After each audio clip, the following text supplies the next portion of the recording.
But first, another blow to Haiti as it struggles to recover. A powerful 6.1 aftershock struck about 2 hours ago. The tremor, which was felt across Haiti, was the strongest since the earthquake 8 days ago. Our Anderson Cooper is live in Port-au-Prince this morning, and must have been a frightening feeling for everyone there. We understand that a lot of members of the CNN crew ran out of the hotel as quickly as they could. Yeah, it was obviously a surprise to a lot of us. I mean, we've had aftershocks, although I feel like for the last couple of days we really haven't had any, or certainly nothing very significant. You know, you could feel the place that we're staying in literally just kind of swaying. A lot of us just kind of ran into doorways, and you know, there's not much you can do. You just kind of, you know, try to sense whether or not you should run out of the building, whether you should, you know, what exactly you should do. There's always concern. You know, you can run into something as much as you can run away from something. You can run into, you know, a piece of falling debris as much as you can, you know, run away from something that's falling. So I basically just stood in a doorway. But you know, it's the last thing people here in Port-au-Prince need. Anytime there's an aftershock like this, especially something on that scale, which we haven't seen. You know, people here, there's a lot of cries, there's a lot of screams.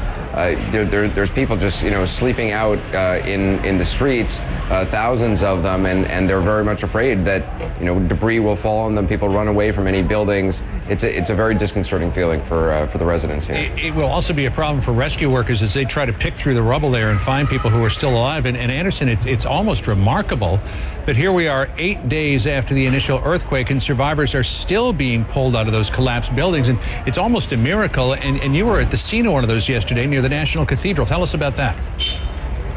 Yeah, it certainly is remarkable. I almost didn't believe it when I heard it. We heard that an operation was underway at the National Cathedral. We rushed over there and witnessed about an hour after getting there, a crew from Mexico and South Africa. There was also a German crew there. They were working to try to get what they believe were 3 people trapped in the rubble of a building right next to the cathedral. A building belonged to the diocese. The Mexican team and the South African team were able to pull out this woman. Her name is Zizi. She's in her 70s. She was dusty, obviously disoriented. She was extremely dehydrated. She had a number of fractures. They pulled her out. They gave her some water. The rescue workers were celebrating. I mean, it's very rare for this kind of thing to happen. 7 days, and a woman of her age with fractures. It was just extraordinary. She was praying.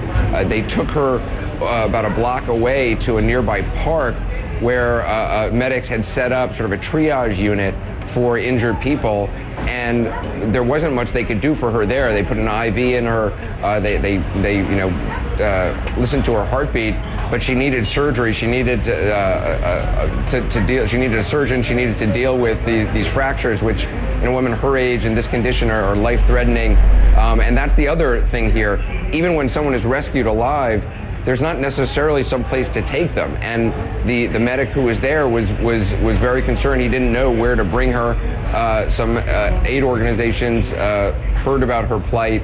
The Coast Guard, they called in the Coast Guard. The Coast Guard came in, brought a helicopter into the presidential palace. They took Zizi to the USS Bataan, and then they were going to ferry her to a hospital run by this aid organization. So we don't have an update on her condition today. We'll try to get one for you later on, but it's just remarkable, John. Yeah, Anderson, she was in terrible condition when she was pulled out of the rubble there, but also at about the same time, the Los Angeles County Urban Search and Rescue Team pulled out a woman who'd been in rubble in a different building for about the same period of time. She looked in terrific shape. She got into a car and drove away. When you talk to these rescuers, are they surprised by how well some of these people who are just being now pulled out of the rubble are doing? You know, I went out with the Los Angeles team. They have about 75 people here, roughly, men and women, and the work they're doing is just extraordinary. I mean, these men and women are extraordinarily dedicated. They're risking their own lives to try to find other lives. And you know, it is incredible what you're seeing. You know, people can be trapped in a void space, and if they have maybe some more ventilation, that increases their odds. If they have access to food and some water, that can increase their odds. If they're younger and in good health before the incident, that can increase their odds. But you know, how do you explain a 70-year-old woman in that condition surviving this long? It's pretty incredible. Well, yes, Anderson Cooper in Port-au-Prince this morning. Anderson, thanks so much.